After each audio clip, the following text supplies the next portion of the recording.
Hi, welcome. We're on episode 110 of 365. We're almost one third of the way. Today, I'm going to be reading an essay I wrote a couple of years ago and sharing my thoughts and reflections on it now and how I think about it now, today in 2024.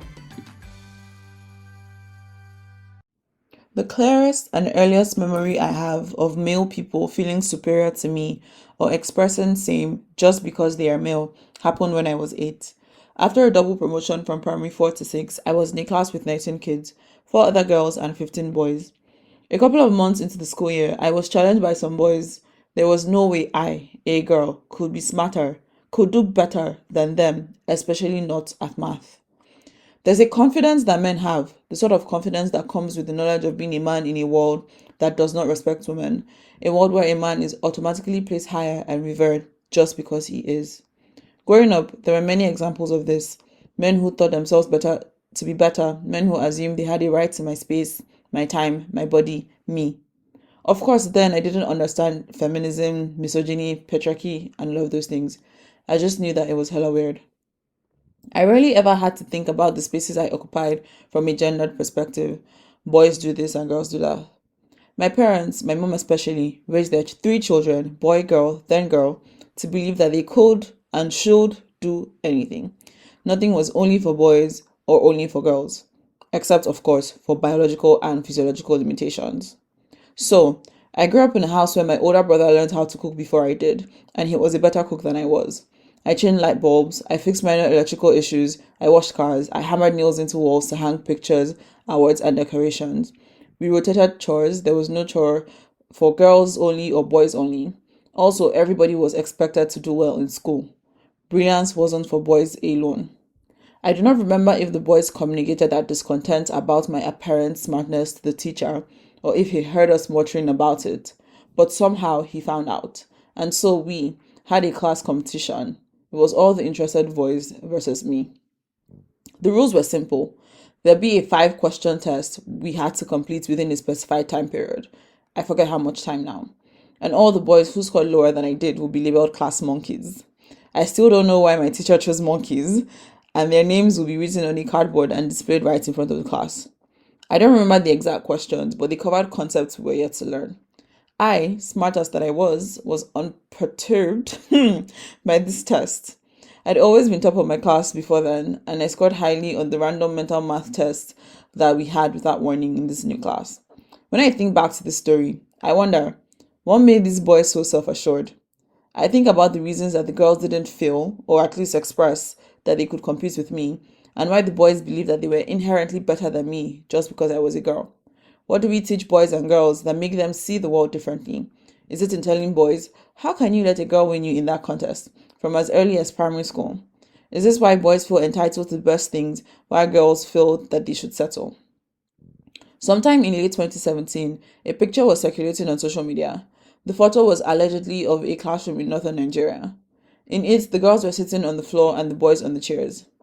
Are we inadvertently, or even purposely, teaching girls that they are worthless than boys? Telling boys that they are better than girls just because they are boys?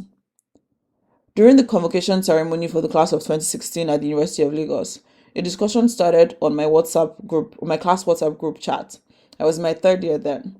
Someone commented that it was a, quote, sign of the end times that ladies are top of the class, end quote, and that, quote, it's not proper for ladies to top the class except in a situation where there are no guys, end quote. This was because the 2 best graduating students in the school that year were women, and all the first class graduates from my department were also women. I read a few years ago in a widely circulated HBR article about how men are more confident than women even when they are less competent. What is it about the messages we're exposed to that makes women and men so widely different in the ways that we approach things? Why are women more likely to feel like they do not deserve the things that they have worked for? Why are women more likely to feel like imposters? Why are women less likely to take credit for the work that they do, while men are less likely to share credit? Why are ambitious women mistrusted? In Chimamanda's Dear Ijeawale, she retells a story she's been told by an acquaintance who took her son to a baby playgroup. Quote, mothers of baby girls were very restraining, constantly telling the girls, don't touch or stop and be nice. And she noticed that the baby boys were encouraged to explore more and were not restrained as much and were almost never told to be nice. End quote. In this way, boys are raised to be more confident, to speak up more, while girls are raised to be perfect, nice, sweet. Not that there's anything wrong with being nice and sweet.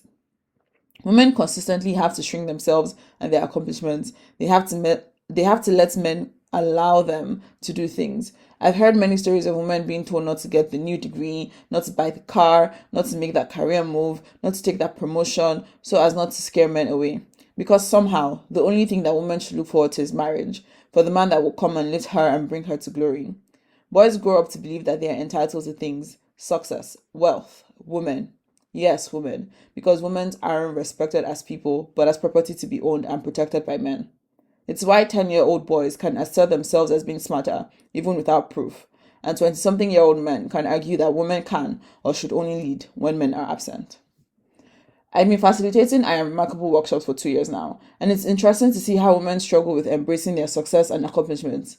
They assume that some of these things aren't actually achievements or they're not important enough to be celebrated.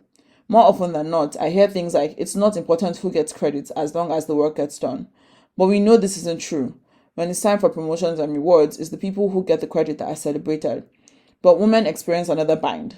When we self promote, when we're ambitious, when we speak up for ourselves, we're often penalized for it, even by other women. It is telling that even in writing this piece, there is some level of discomfort I have in describing myself as smart and in claiming ownership of my brilliance. Does this make me seem proud? Will this turn people off and away? In a culture where we are taught to demur and not take ownership of any of our successes, it's easy to let accolades pass, to turn down praise, to wait for everyone else to toot your own horn, especially when you're a woman.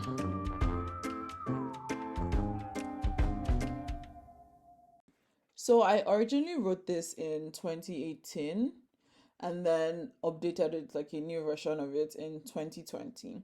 And now this is 4 years since the last update. Some things are no longer true. I haven't done an I Remarkable workshop in like 2 years. So around that time when I wrote this essay was when I last did an I Remarkable workshop.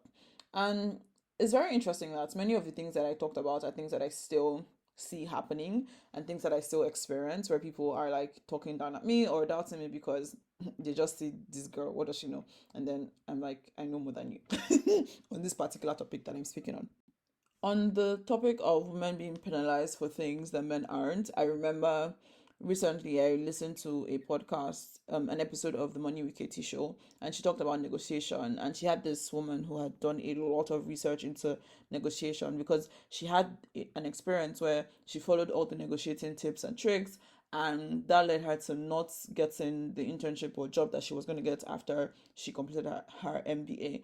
And so she went to look into negotiation, and she found out that like women and men penalize women who are very straightforward about the kinds of things that they want: promotions, raises, those kinds of things.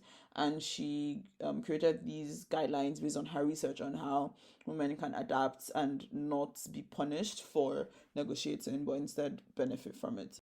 And it's just so annoying, all the hoops that we have to jump through to do things and just leave. Like, why can't I just ask for a promotion that I want? Why do I have to do all this mental gymnastics? Why can't I just do the thing that I want? Why can't I just show up as myself without all the stress and drama and everything? And one person who I admire that talks a lot about this as about being a woman in the world and navigating all of these things, GDK, she has this podcast episode that she did on modulating your strengths, and I will link it in the show notes as well. But yeah, let me know what you think about this. This is all I have for you today. Thank you for listening. Bye. Thank you for listening to today's episode of A Couple of Things. If you found anything insightful, interesting, or you enjoyed this episode, please do share.